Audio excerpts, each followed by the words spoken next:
क्या हम ऑस्ट्रिया में कंप्लीट डिग्री को इंग्लिश में स्टडी कर सकते हैं? क्या हम आइल्स के बगैर एडमिशन ले सकते हैं? क्या इंग्लिश प्रोग्राम जो है वो एक्सपेंसिव है जर्मन प्रोग्राम से?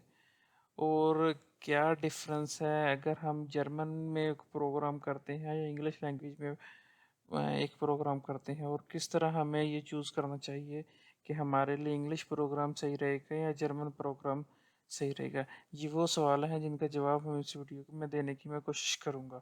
तो चलें शुरू करते हैं। सबसे पहले वो लोग जो पहली दफ़ा इस वीडियो पे आए हैं या जिन्होंने मेरा चैनल अभी तक सब्सक्राइब नहीं किया, उनसे मैं ये कहता हूँ कि एक दफ़ा मेरा चैनल सब्सक्राइब करें ताकि हर आने वाली वीडियो आपको उसका नोटिफिकेशन मिल जाए। तो बेल आइकॉन को भी ज़रूर क्लिक कर ले, और मैं कोशिश करूँगा कि हर वीक एटलीस्ट 3 वीडियोस ऑस्ट्रिया के एडमिशन और वीज़ा के प्रोसेस के बारे में अपलोड करूँ।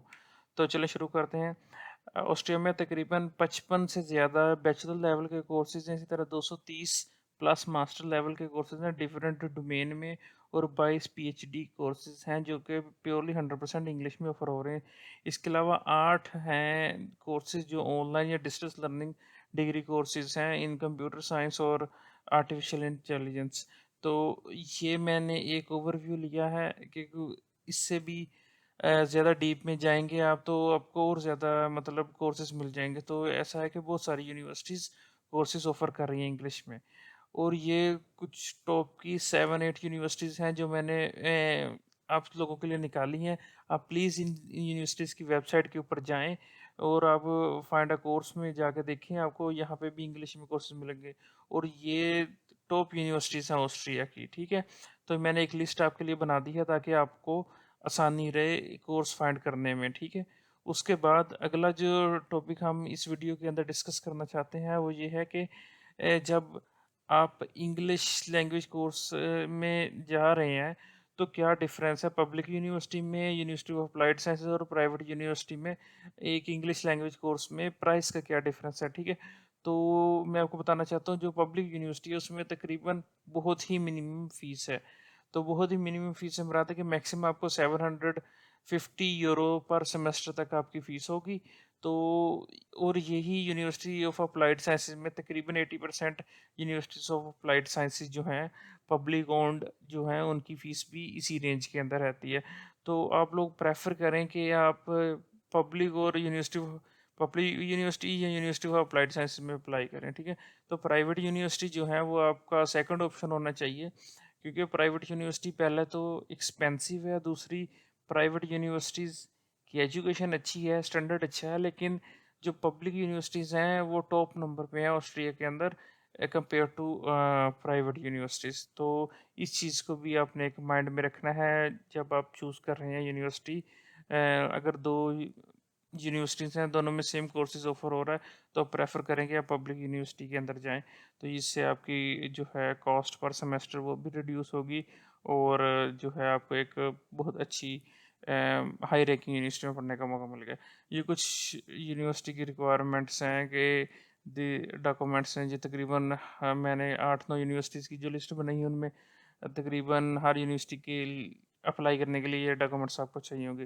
तो आप बिफोर हैंड ये डॉक्यूमेंट्स प्रिपेयर कर लें ताकि आपको अप्लाई करने में आसानी हो। अच्छा, सबसे इम्पोर्टेंट चीज़ ये है कि यूनिवर्सिटी जो है ना वो स्टैंडर्डाइज टेस्ट मांगती हैं, और उन स्टैंडर्डाइज टेस्ट की ये जो है स्कोर्स ये उनकी तरफ से रिकमेंडेड स्कोर्स हैं कि अगर आपने ये स्टैंडर्ड इंग्लिश टेस्ट दिए हैं तो उनमें ये इतने स्कोर के रेंज में आए तो आप बैचलर्स या मास्टर में एडमिशन ले सकते हैं। स्पेसिफिकली कुछ डिग्रीज हैं जैसे कि इंग्लिश लिटरेचर की डिग्री है उसके लिए आपको 7+ बैंड चाहिए।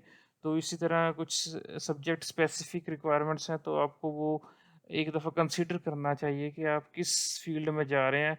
लेकिन 90% 99% यही स्कोर्स हैं जो कि मैंने लिस्ट कर दिया।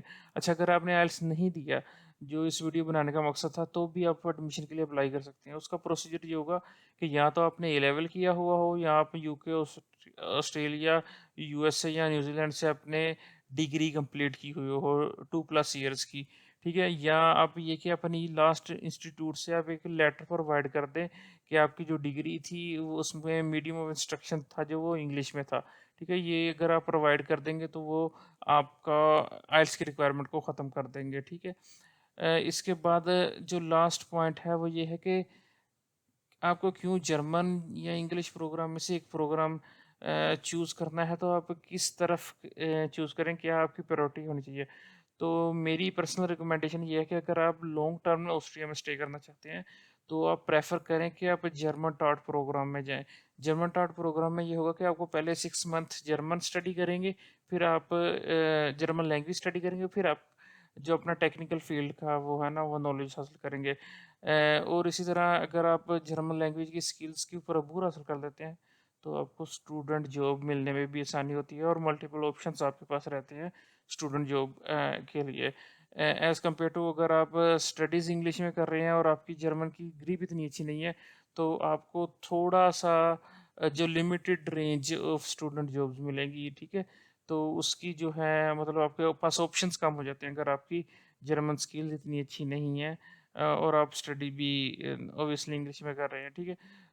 सेकंड लास्ट पार्ट जो है कि अगर आप इसी सोसाइटी में इंटीग्रेट होना चाहते हैं, मतलब कि आप लॉन्ग टर्म प्लान करके आए हैं कि आप ऑस्ट्रिया या जर्मनी के कल्चर को के अंदर रहना चाहते हैं, मतलब लॉन्ग टर्म प्लानिंग कर रहे हैं, तो फिर भी आपको मैं रिकमेंड करूँगा कि एटलीस्ट अगर आप स्टडी इंग्लिश में कर रहे हैं, तो आप साइड पे जर्मन लैंग्वेज को भी कंसीडर करें, या वो आप कुछ ऐसे कुछ यूनिवर्सिटीज़ वो प्रोग्राम ऑफर करती हैं जो पार्शली मतलब स्टार्ट इंग्लिश में होते हैं और फिर साथ साथ आपको लैंग्वेज करवाते हैं और एंड पे वो आपको एक कमांड देते हैं जर्मन लैंग्वेज की। तो आप प्रेफर करें कि आप इस डोमेन के अंदर जाएं, इस तरह के कोर्सेज को अप्लाई करें। तो ये अप टू यू है। आइल्स रिक्वायर्ड नहीं है, मतलब हार्ड एंड फास्ट रूल ये है कि अगर आपके पास आइल्स नहीं है तो आप इंग्लिश प्रोफिशिएंसी लेटर के साथ एडमिशन ले सकते हैं, ठीक है। तो मैं आगे वीडियो बनाऊंगा कि आपको अपने यूनिवर्सिटी को कैसे फाइंड करना है और पार्ट टाइम जॉब ओस्टीएम में एज अ स्टूडेंट आप कैसे ले सकते हैं, ठीक है। प्लीज़ आप मेरे चैनल को लाइक और सब्सक्राइब कर। अगर आपका कोई क्वेश्चन है तो आप कमेंट के अंदर अपना क्वेश्चन पोस्ट कर सकते हैं, तो मैं वहाँ पे आपको उसका आंसर दे दूँगा। See you next video and best of luck for your studies in Austria.